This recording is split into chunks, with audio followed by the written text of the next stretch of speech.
সেই সময় শুনলেন বুদ্ধদার ইন্টারভিউতে, শিল্প বাড়াতে না পারলে পরে রাষ্ট্রায়ত্ত ক্ষেত্রগুলো বন্ধ হয়ে যাচ্ছে, কেন্দ্রীয় সরকারের নীতির কারণে, নয়া উদারবাদী নীতির কারণে সব চলে যাচ্ছে রাষ্ট্রায়ত্ত ক্ষেত্র। ভারতের সরকার নিজেকে তার থেকে প্রত্যাহার করে নিচ্ছে। তাহলে সেই রকম একসঙ্গে বামপন্থীরা দুটো কাজ করেছিল পশ্চিমবাংলায়, নয়া উদারবাদের বিরুদ্ধে আদর্শগত লড়াই, রাজনৈতিক লড়াই, অর্থনৈতিক ক্ষেত্রের লড়াই।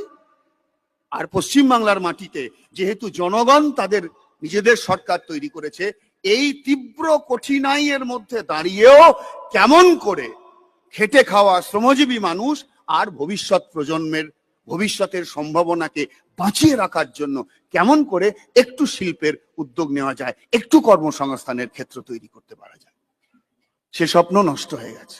এই বাংলা বুদ্ধদাদের স্বপ্ন ছিল না, এই বাংলা বামপন্থী ফ্রন্টের স্বপ্ন ছিল না, এই বাংলা আমরা যারা যুব আন্দোলনের কর্মী ছিলাম বা তোমরা আজকে যারা যুব আন্দোলনের কর্মী, এটা তোমাদের স্বপ্ন। কৃষিকে রক্ষা করে, কৃষককে রক্ষা করে, ক্ষেত মজুরকে রক্ষা করে, বর্গাদারকে রক্ষা করে, কৃষির সঙ্গে সম্পর্কযুক্ত শ্রমজীবী মানুষদেরকে রক্ষা করে, তাদের দাবিগুলোকে নিয়ে লড়াই করে, তাদের কনফিডেন্সকে এক জায়গায় জড়ো করে ভবিষ্যতের দিকে এগিয়ে যাওয়ার জন্য শিল্পায়ন এছাড়া অন্য কোনো বিকল্প নেই, কোনো বিকল্প নেই, কোনো বিকল্প নেই।